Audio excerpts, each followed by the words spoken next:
Hi everybody, I'm going to show you how to recreate this look that I did here on my beautiful model, Andrea. Let's get started. So you see me here priming her lids. This is going to help her shadows to stick and not to crease, and this will give a nice base so I can go in and create this more of a smoky, blown out brown smoky eye. And this is just going to help tremendously. This is in the MAC paint pot in the shade Painterly, and so that's what I'm doing here. I'm just coating her eyes and patting it out. And then we're going to get in with our shadows. So now you see me here, I am setting that base with, this is the Morphe 350 palette, and I'm using just a light shade, more of like a bisque shade, and I'm just setting that base because this will help us to blend better.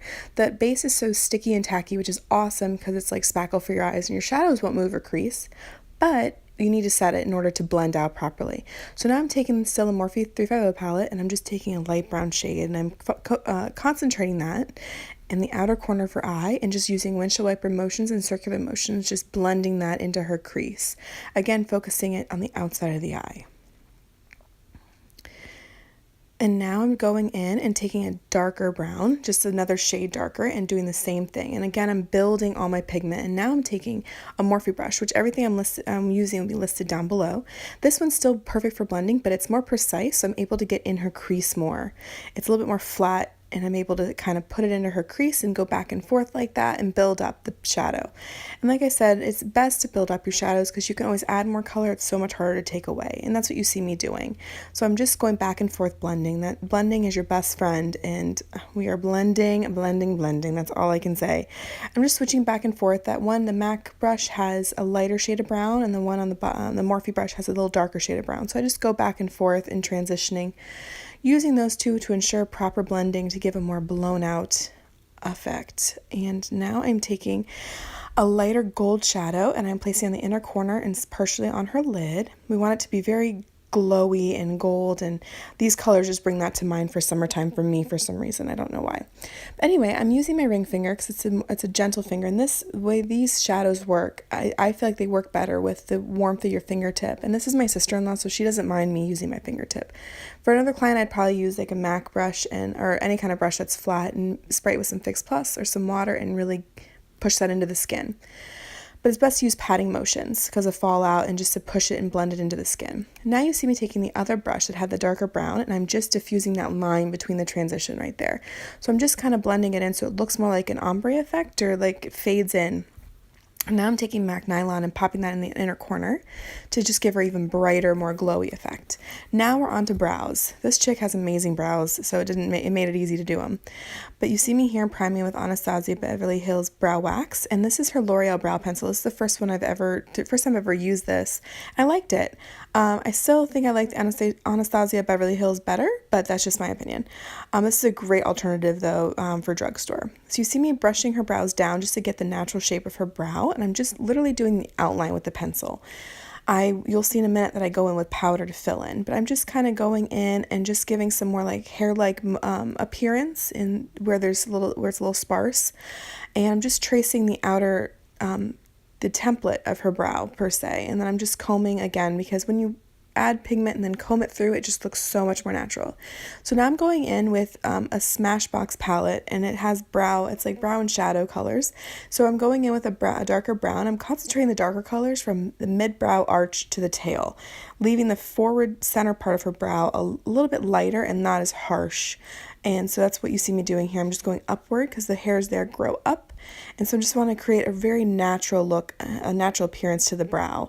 And again, just brushing those out because whenever you brush the product out, it blends so much nicer and looks more like hair strokes versus filled in. And that's what I'm doing. I'm just perfecting the brow. And then I'm just going to the other side and repeating the same thing.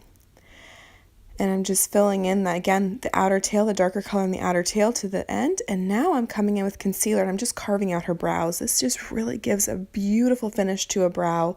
And especially since we're going super glam right now and not natural by any means, I wanted to carve her brows out to really lift the brow bone and highlight, and to not only do that, but to really make her brows look just chiseled and drawn out. I just think it cleans up everything, and it makes the tail super sharp and pointy and just looks beautiful. I love being able to carve out. Now I'm using the Anastasia, I can't say that fast, Beverly Hills Brow Wax, which is like spackle for your brows. It's amazing. So now I'm taking an e.l.f. brush, and I'm taking MAC Nylon again in the highest point of her brow bone. This is going to really open the eye up and draw your eye upward, and it's just going to add that pop. And so I'm focusing on, the highest part of her brow, and then I'm slightly using very little pressure, dragging it slightly under the rest of her brow, but mainly focusing it up at the top and of her arch into the tail. Now I'm taking the Kat Von D liner in Trooper, and I'm just creating a liner so this will be perfect for when I put down her falsies, to make sure that you don't see the lash band. And she normally does a significant wing. She loves her wing liner and she's amazing at it. But for today we want to change it up, especially because our lashes that we're going to be using are so full and beautiful, and her shadow is already making it more pronounced, more cat eye look anyway. So we're just giving her a slight wing, but mainly just to focus on getting the lash band covered. So now I'm taking her Tarte Mascara, and we're just coating the top lashes, and just so you can see, it'll be more seamless between the falsies and the mascara. So that's what I'm doing here. We're just coating them and building up a little bit. And now I'm applying false lashes, and these are stunning. These are my favorite. These are Violet Voss lashes, and they're beautiful. So whenever I'm applying them to a client, I just have them look down. It looks like she's closing her eyes, but she's not. I just say look down, keep your eyes open, so you don't want the lash glue to adhere to the bottom lashes. And that's what I'm doing here. And it just really makes sure that you don't get any connection between the bottom lash and the top lashes. These are stunning. I love these so much. They give such a winged, beautiful look to your eye, and the way the lashes are made, they're just stunning. Bottom line. Now I'm going back over with my Kat Von D liner and covering up that lash band, just to cover any adhesive. You want to make sure that the glue is dry and completely finished before you go on top with your liner, because the glue will ruin your liner, by the way. But I'm just going in here and just adding a little bit of a liner and just popping those lashes on and covering that lash band. Now I'm taking the Becca Backlight Primer, and I'm just priming her face, and then I'll be taking the NYX pore finish, or the pore minimizing primer as well, and patting that. I love to use the warmth of my fingertips for that. I feel like it really emulsifies and just pushes it into the skin so nicely, and it really does blur out the pores right there where you have texture. Now I'm taking these LA Girl Pro Concealers, which are beautiful. This is the darkest one. This is the orange one, and I'm just putting it. These are so pigmented, you guys, and they're so thick that you just want to concentrate it under the eye and just where you see the dark circles. You don't want to go crazy with this, because a little goes a long way. Then I'm taking a super damp beauty blender, and I am just pushing that into her skin and really taking all the extra off, all the excess. So as you see here, I'm just pushing that into her skin and just really pushing that in there and taking up. That's why I love a beauty blender, because it's going to absorb any extra product. So now I'm taking her foundation. This is the Estee Lauder Double Wear Foundation. She likes a very matte finish to the skin. So that's what we're using here, and it's super full coverage and long wear, which is a beautiful finish on her. And I'm just taking the bottom part of the beauty blender, and pushing that into her skin. I love the way the beauty blender, I'm getting ahead of myself, pushes it into the skin and just melts the foundation in the skin. It just honestly makes your skin look like better enhanced skin with just flawless. So that's what I'm doing here, and you'll start to see as I take the foundation over that orange, it just completely cancels it out. And that's what you want to do first. You want to prime and prep the skin, and then before your foundation, you want to do any color correcting, and then go in with your foundation and then your concealer, because in order to highlight and make things bright, you have to color correct first and then go in and add the highlight. You don't just want to take a light concealer to dark circles thinking you're going to highlight, because you really emphasize your dark circles instead.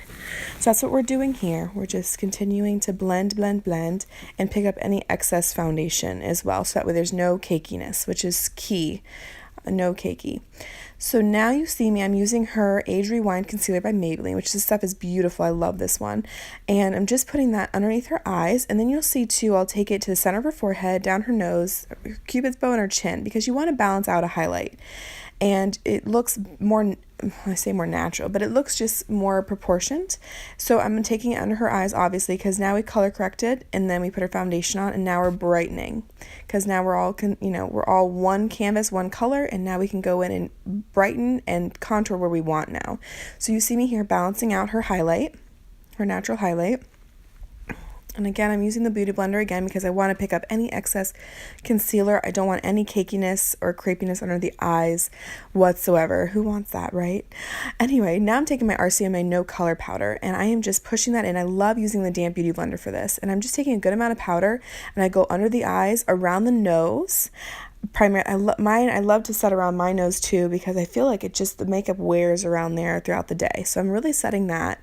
And then I set around smile lines because I get smile lines too, and I feel like the foundation and concealer just end up setting in them. So I like to bake it.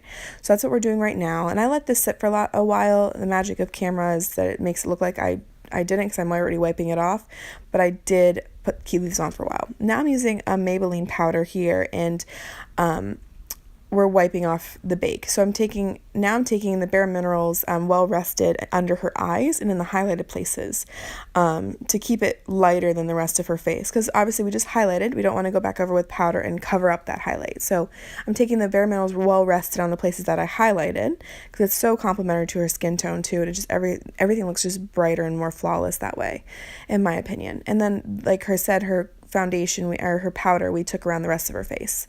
Now I'm using the Physicians Formula Butter Bronzer. This stuff is stunning and it smells amazing, by the way. If you haven't tried it, you need to go try it. So now I'm just taking and I'm adding some warmth back to her face. I absolutely love doing this part. It just brings the dimension back into the face and just warms everything up. Now I'm taking the Hoola Bronzer by Benefit and I'm using the brush that it comes with, and I'm just kind of chiseling it out more. I'm not doing an insane contour with her, but I just wanted to add more emphasis and kind of drama into that jawline right there. And now I'm just doing a slight contour with her nose, just mainly to add more warmth. She doesn't need to contour her nose, but I just wanted to add more warmth. I didn't want her nose being white and the rest of everything being nice and warm. So now you see me baking again, and this is just honestly to clean up any craziness that I got when I was warming up the skin. I like to go a little ham, so I like to go back in and just make it a little bit more harsher and cut it out a little bit and just clean it up. So now you see me using shadows. I'm using the Morphe 350 palette again, and I'm just coming underneath her waterline, and we want to balance out. We want to keep the focus on her eyes for sure, but I want to balance out the bottom lash line. I don't want to draw attention away, but definitely when you have something going on so crazy on top, you definitely want to balance out. And again, everything's in proportion, and that's what makes a face look just so flawless. And now I'm using the metal glitter liners from Urban Decay, which are stunning and so pigmented. You just need one swipe and you get so much glitter payoff. It's amazing. And when I think of summer glowy and glittery and bronzy, I love glitter. I love it. So inside on her lid, we decided to go a little bit in on her inner corner and some of her waterline. And so now I'm taking my NYX eyeliner and I'm just coming onto her waterline here and just lining it a little bit to kind of, again, balance out and just add more emphasis to the bottom lash line.